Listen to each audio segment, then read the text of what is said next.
Halo, selamat datang lagi di channelnya Buas Entertainment di segmen Nikah Muda bareng aku Lydia Darwin.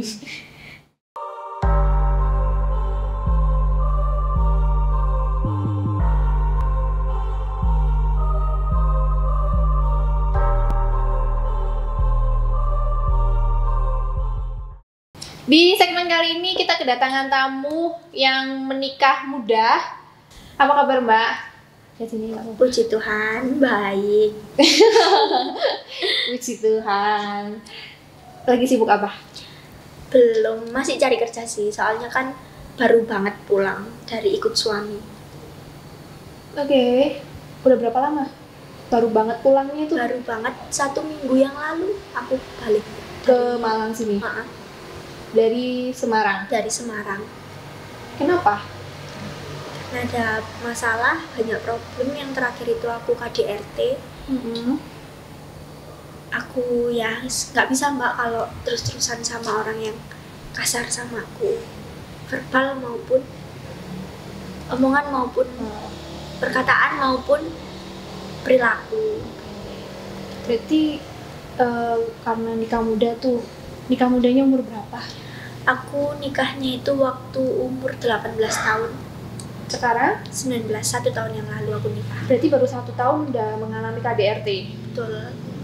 Itu emangnya dari pacaran itu gak pernah ketahuan kalau dia suka pukul gitu? Enggak, dia baru sekali ini berani main tangan sama aku. Mungkin waktu itu entah mabuk atau gimana. Memang mabuk, cuma ya atau dia nggak bisa ngontrol emosinya gitu, jadi dia main tangan sama aku. Sebelumnya dia apa ya, kayak nyakitin aku itu cuma dari kata-kata aja. Oh, kata-katanya sakit banget gitu? Kata-katanya yang menyakitkan, jadi aku yang salah gitu, dia mengungkitnya itu ke yang lain, ke keluargaku juga. Jadi aku yang salah itu keluargaku juga kena. Itu dia kayak begitu tuh di masalah sepele atau emang masalah yang emang gede gitu? Masalah sepele. Masalah sepele. Okay. Masalah sepele itu malah di hubunganku sama mantan suamiku tuh kayak dia bisa marah banget gitu loh.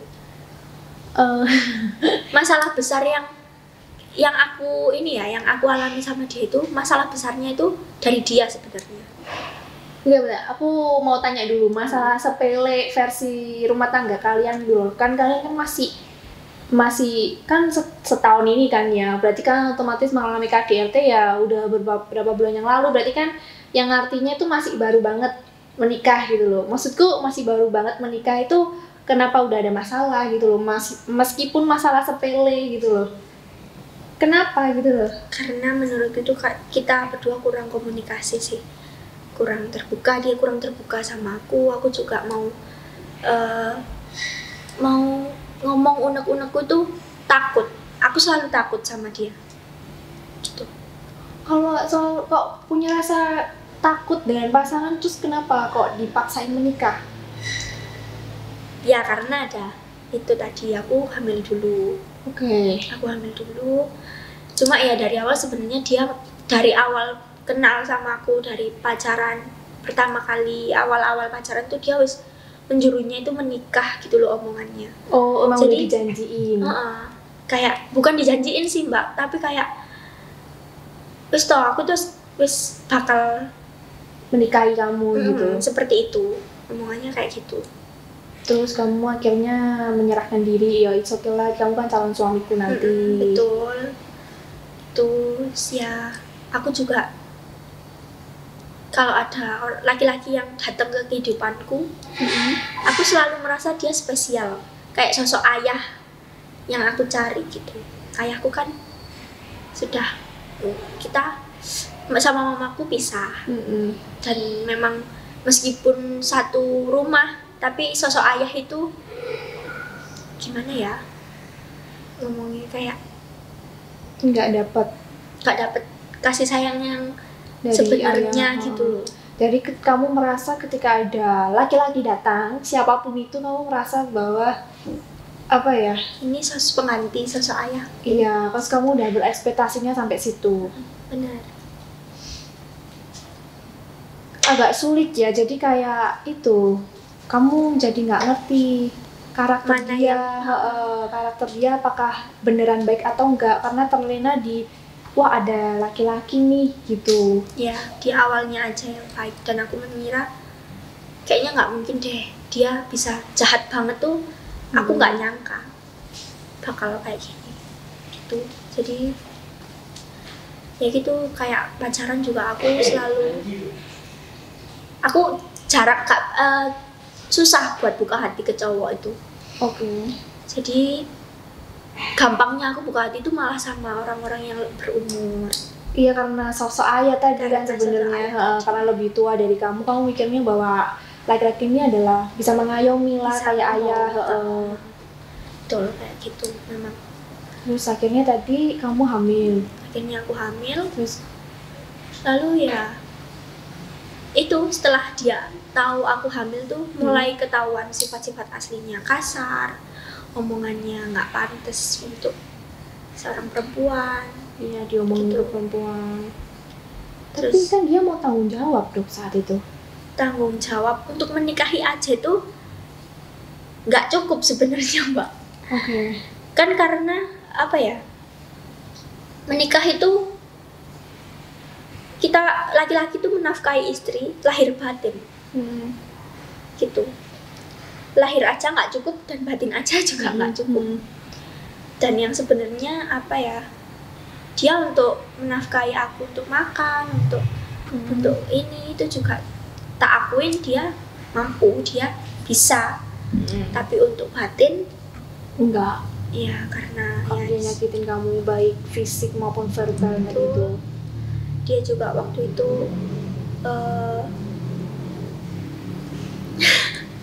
kayak masih sayang sama mantannya. Hah? Dia masih hubung-hubungi mantannya. Dia masih VC mantannya. Bahkan mantannya ngomong ke aku, dia mau ke sana. Mantannya kan ada di luar pulau. Si suamimu tuh bilangnya begitu. Iya, memang mantannya ada di luar pulau. Oh, suamimu mau ke sana nyusulin dia. Betul. Alasannya kalau mantannya bilang ke aku, alasannya mau nemuin adiknya yang ada di pulau itu gitu. Padahal ada adiknya. Iya, memang ada adiknya, cuma kan Cuma kayak alasan aja. terselubung gitu lah ya. Cuma kan pasti dia juga akan berusaha untuk menemui Loh, anaknya itu. Kan nikah. Masih baru berapa bulan dapetnya. Tapi dia udah begitu. Iya, bahkan aku tahu beberapa kali itu dia main micet, Tinder, Tantan gitu. Bahkan dia pernah ngomong gini di salah satu perempuan di Tinder itu, ditanyakan, kamu udah menikah, kamu udah berkeluarga gitu. Dia memang bilang dia sudah berkeluarga, tapi dia bilang gini, sudah berkeluarga sih, tapi kalau meeting dan pulang kampung single. Oke. Buaya ya. Terus juga aku kan sempat punya anak. Iya kan, hamil. Iya, anakku lahir. Terus dia pindah ke Semarang, ke Jawa Tengah. Waktu itu anakku sakit. Sebentar, dari proses hamil nih, dia tuh meskipun nih kamu nih hamil, udah gede lah, dia tuh masih main sosial media yang chat. Itu aku gitu. belum ketahuan. Waktu aku hamil dia masih berhubungan sama mantannya sih. Kamu pas kamu hamil, kamu cuma tahu dia masih berhubungan sama mantan. Iya, Tapi hamil. kalau yang untuk chat Tinder itu kamu nggak tahu. Nggak tahu. Itu setelah anakku lahir. Itu kamu baru tahu setelah anakmu lahir. Iya. Padahal hubungannya tuh udah dari kamu hamil ya. Iya. Tuh. Kamu nggak ngelihat ada gelagat apa gitu loh. Kadang kan cowok kan susah tuh nyembunyiin gelagat selingkuh gitu. Iya. Aku nggak pernah buka handphonenya. Oh. Tuh kayak aku tahu cecetan sama mantannya itu juga kebetulan banget. Jadi dia lagi ada di sebelahku. Waktu itu aku hamil, Mbak. Jadi dia ada di sebelahku. Kok ada WA sama si E. Ya di kontaknya dinamakan E, cuma Kamu merasa aneh lah ya. loh, kok sama mantannya gitu, kok ada cecetan sama mantannya. Terus akhirnya aku marah lah, Mbak ya. Loh, kok cecetan sama gini. Terus akhirnya waktu itu di Blimbing, aku hamil, hujan-hujan dan malam aku sepedaan sendiri ke Wagir. Dan dia nggak ada yang untuk menahan ojo pulang gitu loh. Iku dia belani mantannya kayak gitu loh mbak. Oh pas kepergok itu ya. Kayak dia. Berarti mantannya aslinya orang sini juga? Bukan. Emang luar pulau. Emang udah di sana. Iya. Oke. Gitu. Akhirnya setelah itu ya wis. Itu waktu setelah itu anakku lahir. Anakku lahir. Terus kita tengkar. Laptopnya tuh ketinggalan di rumah. Kamu tuh kalau bertengkar itu seputar itu aja? Seputar perempuan lain gitu? Iya, terus juga kadang tengkar gara-gara apa ya? Tapi seringnya itu. Seringnya perempuan? Terus ya berkali-kali sih mbak, aku ya apa ya? Kenapa gitu loh? Maksudku sekali ketahuan aja itu udah fatal loh. Kok masih bisa berkali-kali gitu loh? Apa yang membuatmu memberikan kesempatan berkali-kali gitu?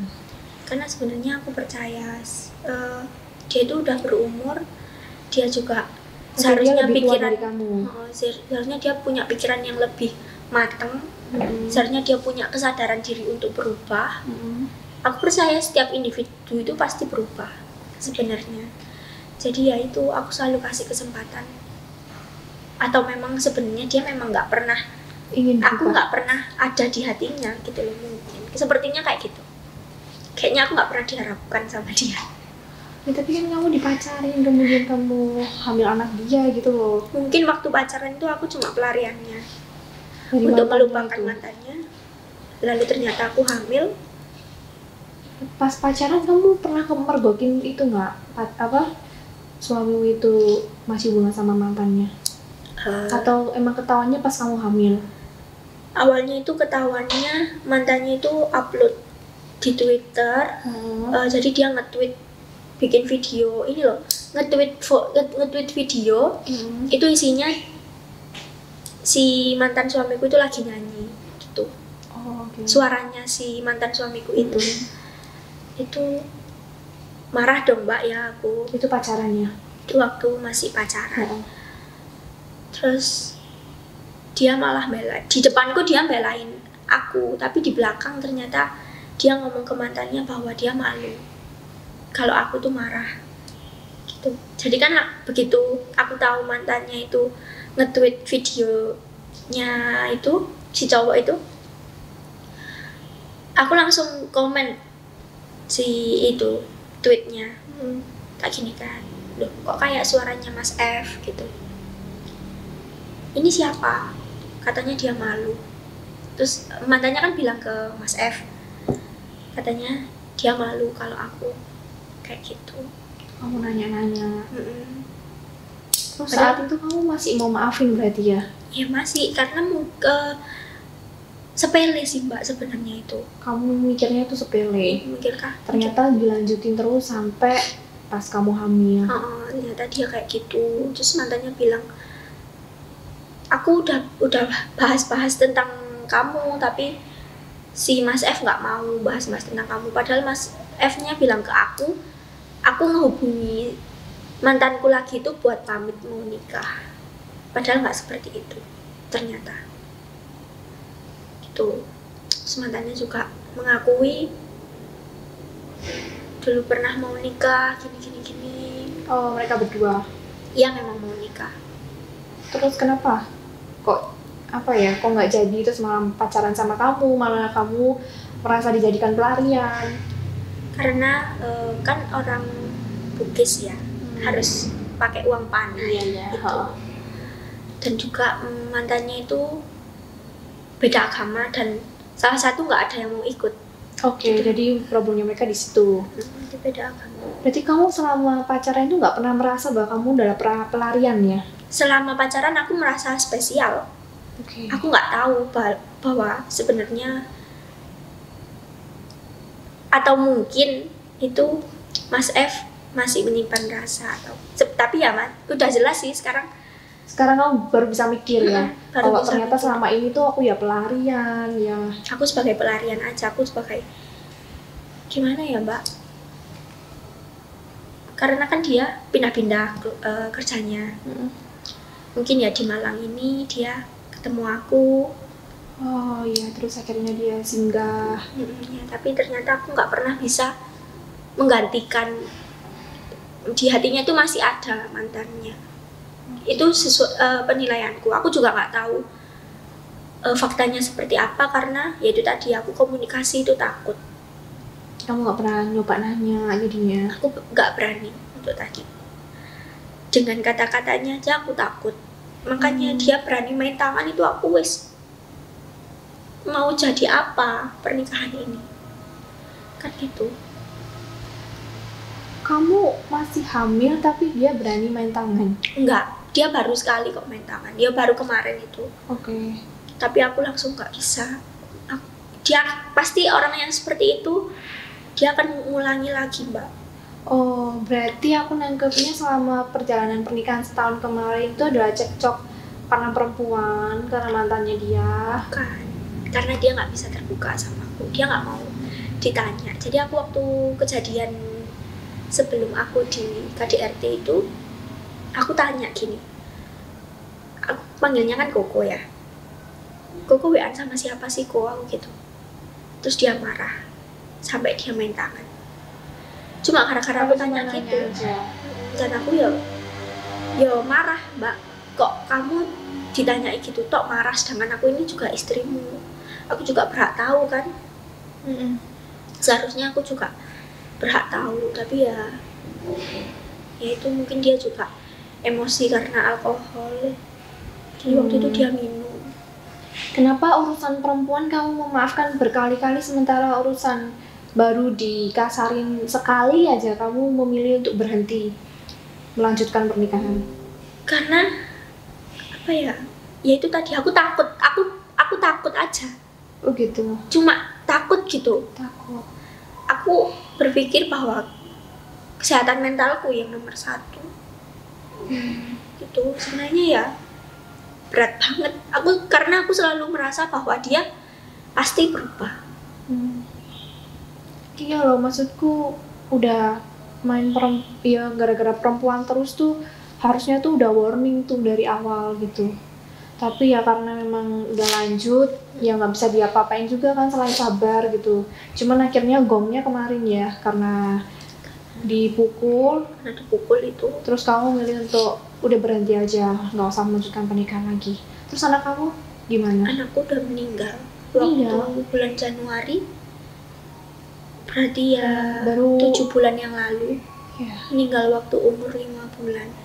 Kenapa? Sakit jantung. Dia punya kelainan jantung. Jadi aku nggak tahu mbak kalau anakku tuh punya sakit, karena dia nggak pernah demam, dia nggak pernah nangis, nggak pernah rewel. Biasanya kan kalau anak bayi rewel ya kalau malam nangis minta digendong. Anakku anteng banget. Sampai pada akhirnya gimana ceritanya akhirnya tahu kalau dia punya penyakit jantung sementara dia nggak pernah ada tanda-tanda sakit?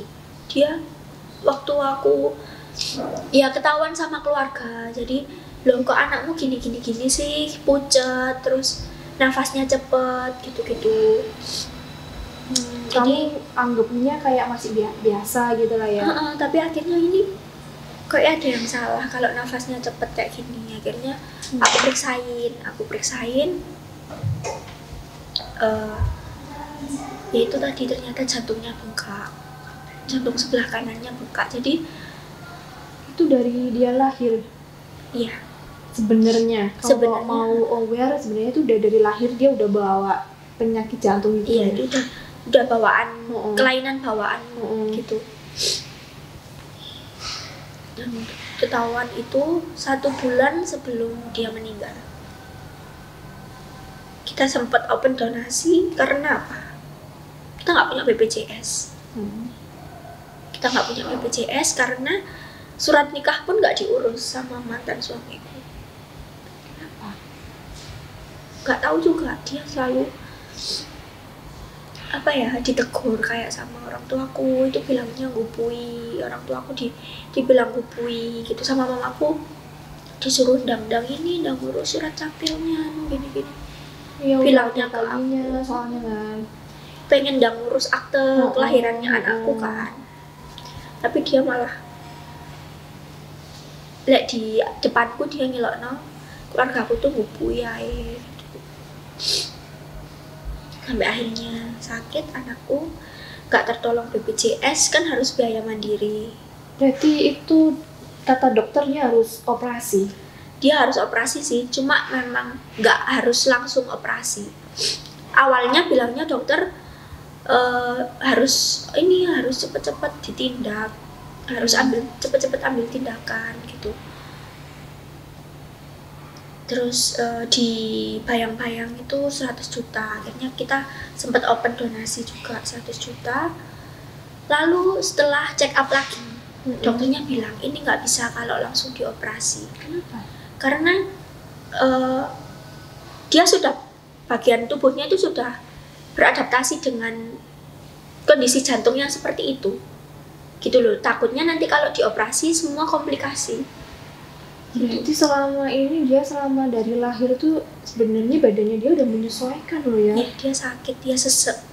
Dan Jadi dia berusaha menyesuaikan sendiri loh. Benar. Itu dia berjuang sendiri. Iya. Tanpa bantuan Iya. medis. Terus Dan dia aku masih bayi gitu loh. Tapi dia punya kekuatan bahwa dia bisa menyesuaikan diri sendiri dengan penyakitnya gitu loh. Kadang kita aja yang kayak gini aja mau nggak enak badan aja kita udah yang rusing, udah yang apa gitu. Memang anakku tuh nggak pernah ini sih Mbak, nggak pernah demam, nggak pernah panas. Keren loh berarti. Terus anakku tuh cuma sering mutah aja. Dia mutah ya, bukan kumbuh. Jadi misal dia habis minum 1 botol, itu keluar semua 1 botol. Harus nyusui lagi. Jadi ya itu alasan dia berat badannya kurang. Ya tak kira dia berat badannya kurang tuh bukan karena sakit ya, karena sering muntah aja. Sampai akhirnya itu tadi kan yang balik itu open donasi. Kita kekumpul. Ada uangnya untuk apa? Belum sempat untuk tindakan. Kita cuma uangnya tuh kepake untuk kontrol, untuk susunya, untuk kebutuhan dia. Lalu suami aku dipindah ke Semarang. Tanggal 9 berangkat, dia minta sangu ke aku 3 juta. Totalnya semua 5 juta sih sebenarnya. Tapi awal berangkat tuh dia minta 3 juta. Untuk apa? Untuk sangunya di Semarang. Karena untuk biaya hidup dia. Karena dia ngomongnya udah nggak ada uang buat berobatnya Taka kemarin sebelum dapat donasi gitu. Akhirnya dibawalah itu 3 juta dari uang donasi itu. Iya, karena kan aku nggak kerja, aku fokus ke kesehatan anak. Dan ternyata tanggal 9 berangkat. Berarti kamu kasih dia uang donasi. Terus kamu gimana? Kalau anakmu butuh kontrol. Nah, itu juga. Aku berpikirnya waktu itu, alah dia juga nanti kerja, nanti juga uangnya juga kembali lagi ke kamu. Aku kira seperti itu Mbak. Terus akhirnya tanggal 9 berangkat, tanggal 12 aku tahu dia ke panti pijat plus di Semarang.